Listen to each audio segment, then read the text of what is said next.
Welcome back, viewers. In the last video we talked about a few stories involving the half-inch trench crew and their family. In this episode we will talk about more stories, along with more highlighted footage from their investigations. The winner for the giveaway from the last episode will be announced at the ending of this episode, but we are doing a giveaway for this video as well. It's 100% free to enter the giveaway. All you have to do is comment on this video, like the video, and be subscribed. We will pick a random subscriber in the comment section and announce it in the next video. Today's giveaway will be night vision goggles compact binoculars, as seen used by the half-inch trench crew. We hope you enjoy this episode, and thank you for your support.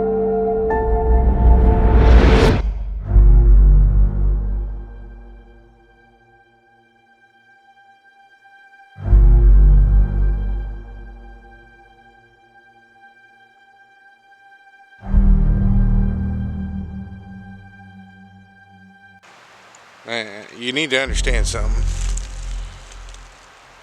Wouldn't be out here by myself telling you this or trying to show you something to embarrass myself. I mean, trust me, it sounds crazy. I know it sounds crazy.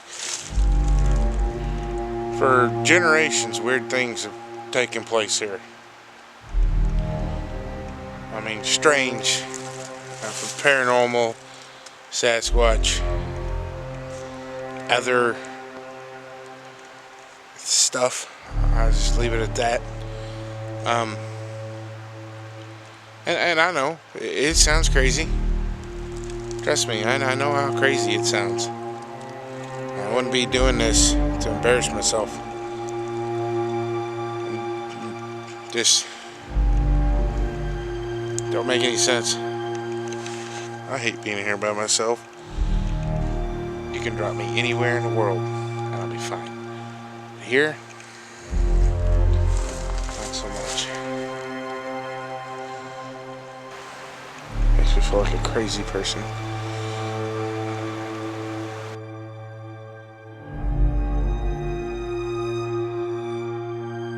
What the half-inch trench crew has realized is that it cost more than just a lot of money to do this. It costs them their credibility. It cost them family. It cost them friends. It cost them everything. The only thing to gain from this is the ridicule. But for those of you that have supported them, have fueled this channel, and the drive to keep this going.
Hey, we're down here at the Catfish Hole.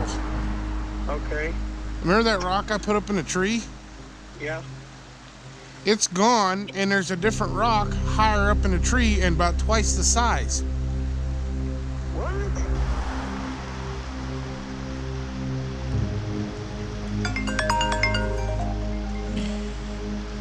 Yeah. Really? What? There's something up there throwing rocks at Dad. Swear. Swear to God. Really? Well, we got movement down here too. I'm trying to get this thermal to turn on the board. You smell that? There's something over there. Where's it at?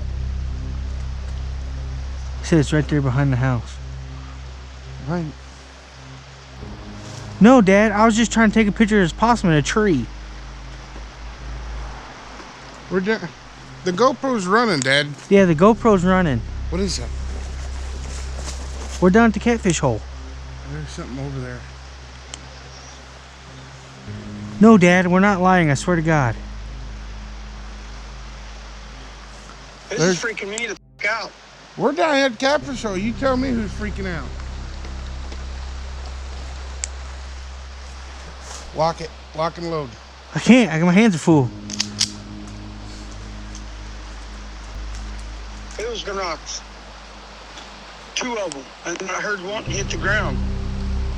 Well, maybe we should head back up there, Adam. Okay, Dad, we're going to come back up Okay, there. we're gonna come back up there. You want to be in front of your camper? I can't even. Okay. Okay, I got the hood open on the camper.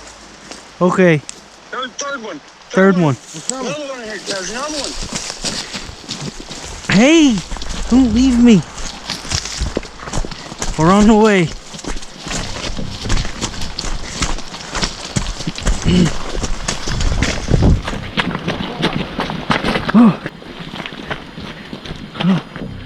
This is happening. I told you not to touch this damn rock, Adam. I shouldn't have touched the rock, Shelby. You still on the phone? Yeah, I guess so. I was a little shook up. What happened? Well, your Come mom, over here to get in the camper Your while mom we were down told there. me to get in the camper to find her glasses. So I got the key, and I got in there and I found her glasses. And as soon as I walked out and I turned toward the front of the camper, I heard poof, and then like. So I called Shelby back. I know you guys were down there. I heard something flying. I could have sworn something flying. There was actually, no, it was before I moved here. It was when you and I got together and I left. You were asleep on the couch and I left. And you called me. It was like 2 o'clock in the morning. You were sleeping by the window and you were like, in the living room, and you were like, where are you? I'm like, I'm at home, asleep. Why? It's 2 in the morning. Why are you calling me? I told you goodbye. I was like, let me go back to bed. And all I could hear in the background was this screaming in the background. I remember to this day that scream. And you were like, it's outside, it's screaming. I was scared, I didn't know where you were. And I could just hear it screaming in the back. I was like, I'm at home. And then we hung up the phone and I just sat there forever trying to figure out what that was. Me and my sister-in-law were on our way to town, and from a mile from here, and we came to a straight stretch, and as we had the brights on and everything, and something out of nowhere jumped from the ditch, and the front paws jumped from the center line, and then right over to the other ditch. It went whoop, right over. And I kid you not, it looked like, I feel crazy, it looked like the werewolf from Harry Potter. It was huge. Whole body was sunken in, had a long neck with a snout. I know it wasn't a coyote, I know it wasn't a wolf. I've seen them around. Nothing around here is that big. That gives me the chills just thinking about it. I just remember, I just can see it. It was so long.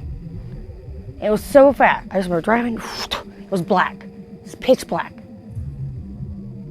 Blacker than black. But I remember seeing the body, the feet went up, and then the stomach, and it sunk in to the back legs and came down. Jumped in, and then when it came up, it went across. Huge. I didn't see any hair. There was no hair on it. It was like skin. Like black skin. Never seen any fur, no movement of the hair. When things really changed for me, and I mean like changed my life, was when I seen those red eyes. But what led up to that was my friend Cody, which he lived about a quarter mile from us at the time. And one night he was driving his car home and he seen something standing on the side of the road that had red eyes. And it scared him, and he punches it in his car, and he can see his driveway when he punches it. He's making a run for the house. And when he did, he blew his motor up. The car was low on oil. And he had coasted into the driveway, and he called me to help him push the car back up the driveway. So I went over there, and I helped him push the car up there, and that's when he told me what he had seen. And that night, he told me that the girl he was with was pregnant. That why his car was blown up, because he's still in high school. While his car's blown up, a new Call of Duty had come out. And he was walking to my house. This is a few months later. He's walking to my house. It's dark. And I had been pinching and poking at him, kind of ridiculing him. That's when you learn not to spit in the sky. But I pinched and poked and made, kind of made fun of him. Kind of believed him, kind of didn't, I always don't let the red eyes get you. Yeah. This is what was scary, because it scared him. But he was walking to the house. He calls me, thinking that I'm messing with him. I answered the phone. The phone's in the window sill of the house, because that's the only spot you got signal. And he calls me, and I answer it and put it on speakerphone. Where was he walking? He was walking to our house. Yeah. And he's walking down the highway, and he calls me thinking I'm messing with him. I answer the phone. He says, "All right, not funny. You can come out now." I'm like, "What are you talking about?" He's like, "I seen you down there. I seen you down there by that barn, in that direction. I seen you with them red eyes." I'm like, "Cody, I'm at home, bud. Can't you hear the front door?" And I opened the front door and opened it and shut. And Shelby was laying on the couch. I don't remember if he was watching TV or playing Call of Duty, whatever it was, and my little brother Shelby, and he got silent. And then he said, "Come get me. Come get me right now." I'm like, what is it? What is it? I seen the red eyes. Just come get me right freaking now. He's freaking out. And it's kind of freaking me out. I was like, all right, calm down, I'll come get you. And he just starts screaming Bloody Mary. Like, I really thought that he was dying. I mean, he was screaming just like, I've never, ever heard him do that. And I'd known Cody for almost my whole life. Moved over here in the 3rd grade, and he's one of the first kids I ever talked to, And since then, we've been really good friends. So he's screaming, and like an idiot, I run outside and get in a truck, and I don't grab a gun or nothing. When that happens, you don't think straight. I'm freaking out because he's freaking out. I run out the door without a gun. The only thing that's on my mind is get to Cody as fast as I can. If I'd have rolled up on him and there'd have been a mountain lion on him, there wouldn't have been a thing I could have done anyway. But like an idiot, run out there without a gun. My car was at the top of the hill, and the closest vehicle was Dad's truck. The same truck that I was driving when I seen him. But I hop in the truck, I J-turn that baby, and I'm just banging gears. I'm getting to Cody as fast as I can. He had almost run that whole distance. I mean, I could hear his feet in the phone, just do. Which is crazy, because that is like where I see him. Yeah, it's right by what you seen across the road. Yeah. And I get to him. His truck's got a bench seat. And I roll up on him. He jumps in. He's panting. He's teared up. He's hysterical. He's in full blown freak out mode. And instead of jumping in and sitting by the door, he crawled all the way over and sat in the middle of the seat because he was afraid that whatever was chasing him was going to come through that door. But when I got to him, my headlights had the whole highway lit up. I'd never seen anything. I never actually seen anything. But other than Cody, he had a white t-shirt on. And he was just like, go, go, go. And I was like, what was it? And I'm wanting to drive up the road to see what the heck's chasing him. He's like, no, he's freaking out. He doesn't want to go any further that direction. I went up there and I turned around. And he was just, the whole time he was freaking out. Full-blown panic attack. I get him back to the house. We get him in there. Get him calmed down. He tells us what had happened. He said when he realized that I was at the house and he gets shoved in the background, he realized that wasn't us. And he said he took his cell phone. He was using a BlackBerry and he used the light on the screen because they didn't have flashlights on the phones then. He just took his phone and he said he could see the red eyes and they were right in front of him. And he turned around and took off running. He said when he was running, he could hear its feet. Thump, thump, thump, thump, thump, thump, thump, thump, thump. He said we'd get right to him and he said, stop. And he said I'd get a little bit of distance on it, do it again. Thump, thump, thump, thump, thump, thump, thump, and it would stop. He said every time it done that, I thought I was dead. I thought it got me. He said I'd run as fast as I could. I couldn't run no faster. I'm not real sure if he fell down a couple times or not. But that, to him telling, for something like that to scare Cody, a guy that's not scared of anything, the guy would jump in front of a bullet for anybody. And for something like that to have him running away. Anyway, so from the first time that he seen it, he found out Megan was pregnant. Fast forward, he has the deal with it chasing him down the highway till this point where 9 months later, Megan's having Bella. And they're all up at the hospital. His mom's house is, nobody's there. But she was dating a guy at the time and they just split up and all of his things were there. And she's at the hospital. She's there for her son, her grandkids that's coming. She's there.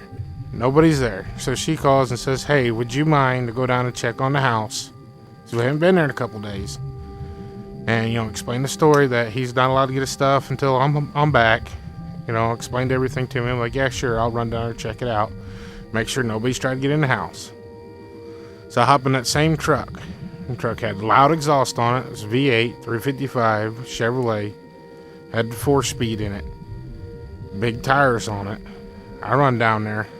The girl I was dating at the time was in the passenger seat.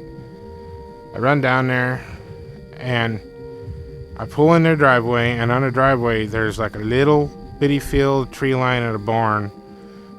There's a tree line behind their house along with another small field. And on the right side of their property, got a big grass yard, no trees. There's a fence line and a big field. It's got a bunch of cattle in it.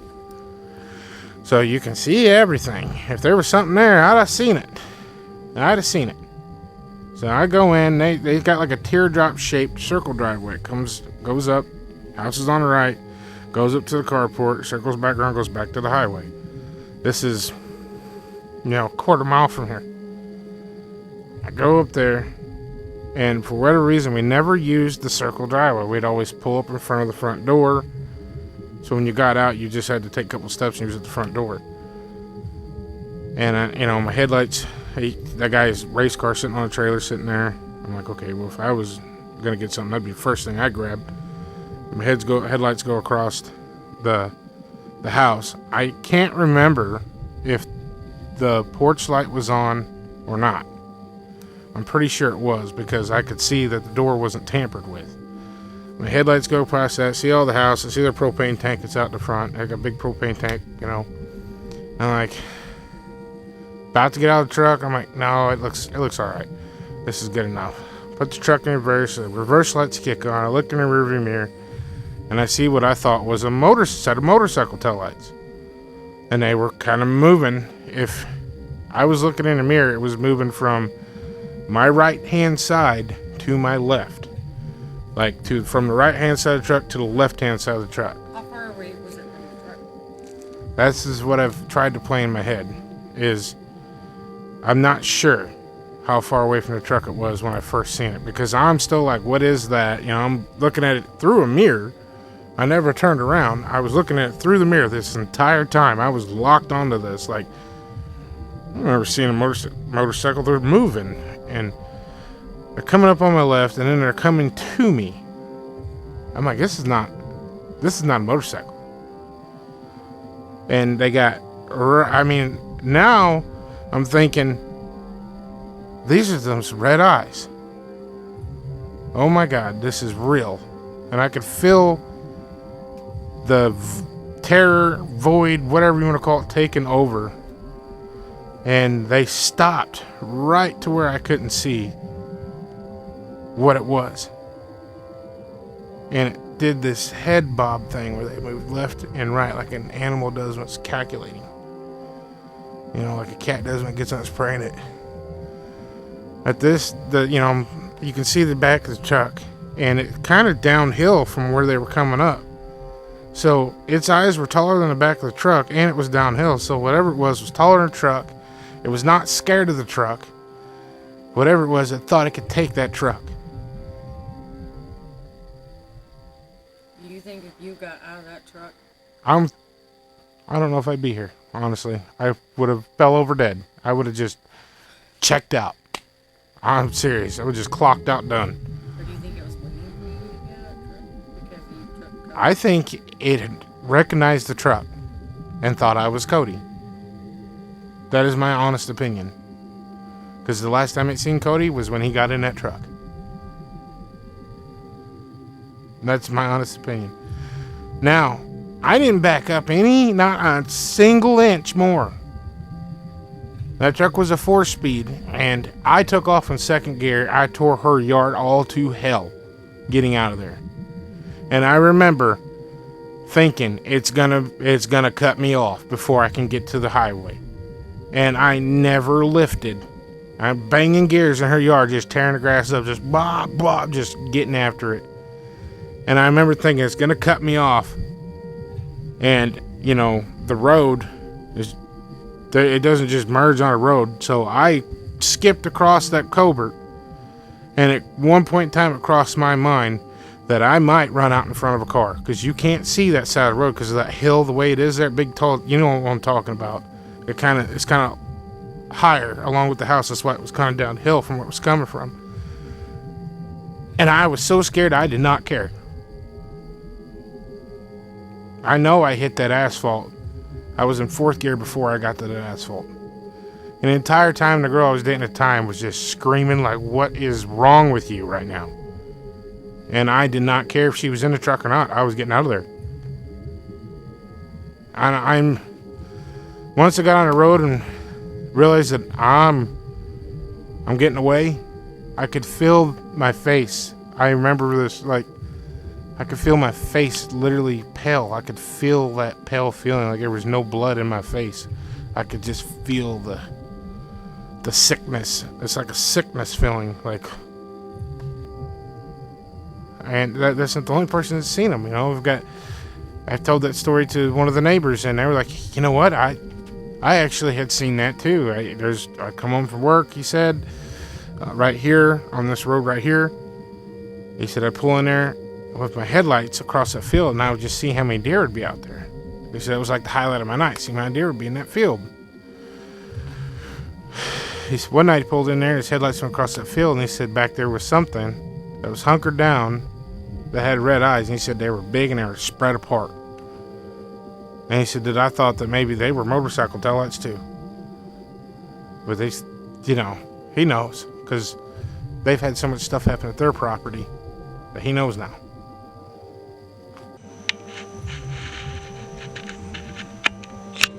The rock is ours. Feather is not. It looks like crow.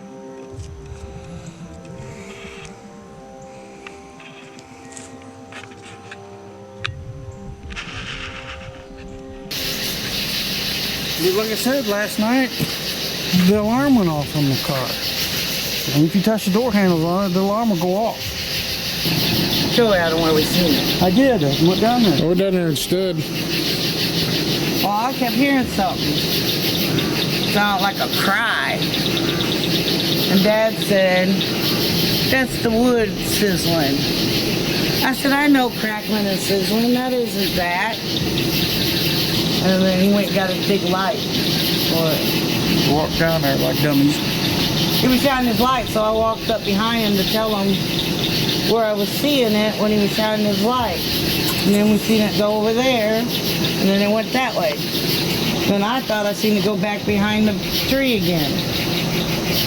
But Dad said it went toward the road. It did. It went behind those two. Dad said you see its eyes shine. And he left me out here. And the hair was standing up on my arms. And goosebumps. So I said, I'm going in. And I went in. I need to charge this. Took my little dog with me. That night that you, Brittany, got that phone call from Sabrina was one that kind of hit home for me. I could hear you answer the phone. I could hear Sabrina, and I could hear Shelby in the background. I could hear the fear and how much it how bad it scared him. When it happened, you know, I heard Sabrina say, Adam needs to come over here. I could hear Shelby in the background, basically crying, just in full hysterical freak out, and I thought something was wrong with Mom and Dad. No. I thought something was wrong. And I got over there, he seen something.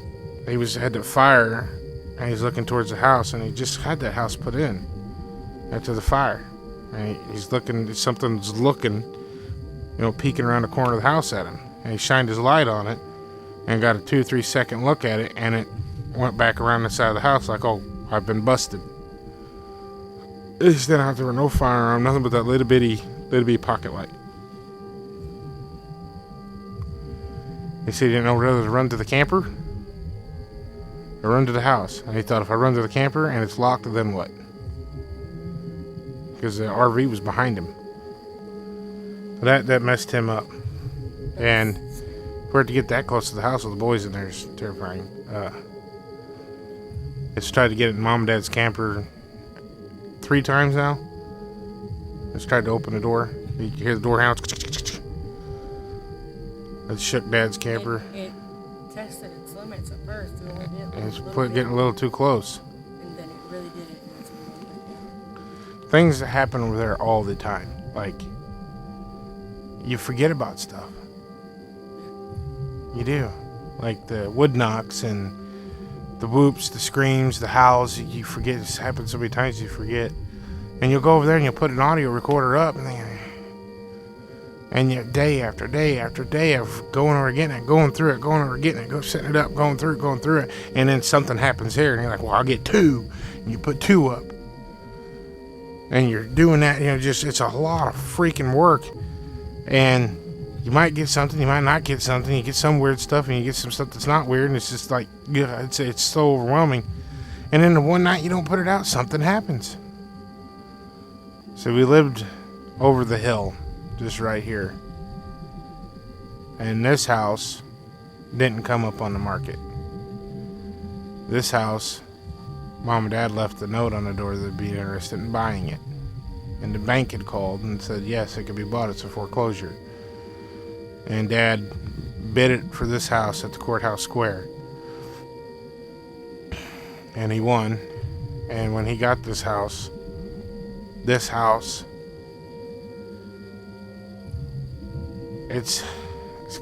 sounds crazy again, but these people left everything here. They didn't leave. They left everything. They left a brand new Land Rover. They left a brand new Grand Cherokee Jeep. Left their tractor, their four-wheelers, their guns, their jewelry, their clothes, their food. They left everything. Imagine walking out of your house right now and getting in one vehicle and leaving, not even taking your pets, because they left their dogs here too. They left everything. And I let the bank have it. I let it go. They just never came back. Now, this ain't the only house on this private drive. Like, we have neighbors, but they're not here because those houses are also empty. This house right here, it's abandoned and all run down now because they left everything. It looked like they used it for a weekend cabin home, and it's just, they never came back. The two on this side, same way. The one on the end, the reason that lady left is because I'm not going to say any names out of respect to her and her son. He was found dead out here on the water. And it was kind of stupid because at first they said, well, it was a drug overdose, but he wasn't a drug addict. And then they come back and said it was hypothermia.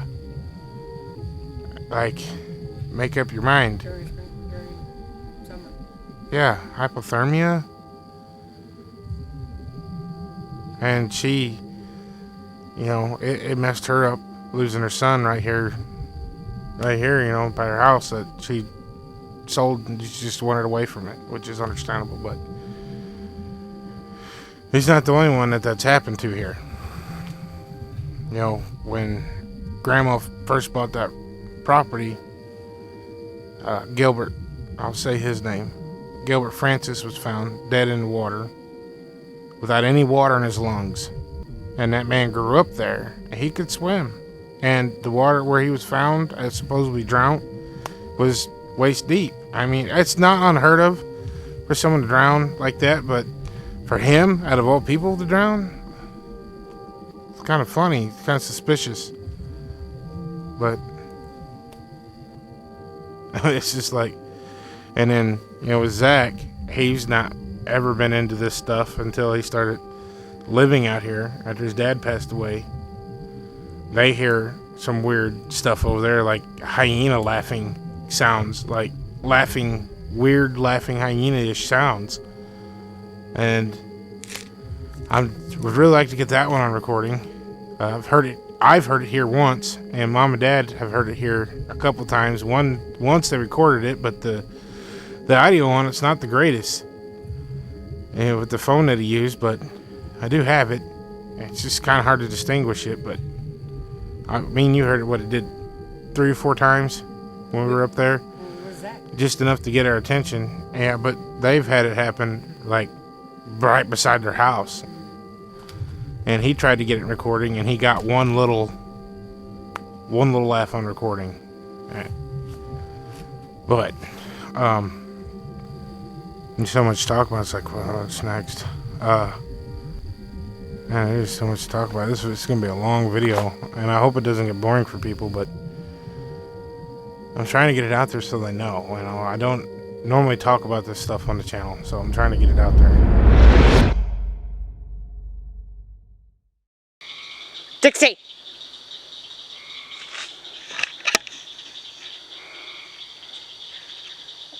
She just looked at it. Okay, we're gonna go a little more intense. Okay, watch your flashlights. They're after something. Dixie, come! Hank, come! Good girl. Come on, boy.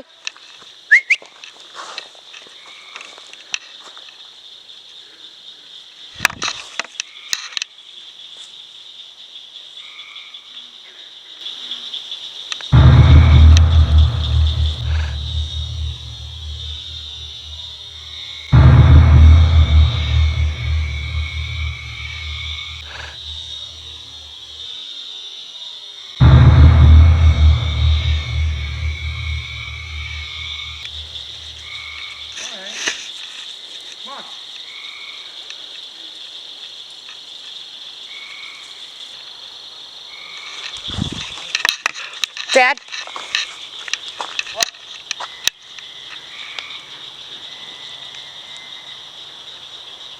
I kid you not, I just heard something run on this side. And then stop as soon as I turned around. Look, I'm telling you.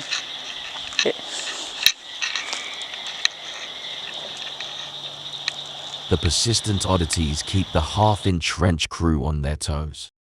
If you've enjoyed the tales of their family, the surrounding neighborhood, and friends, hit the subscribe button and stay tuned for more.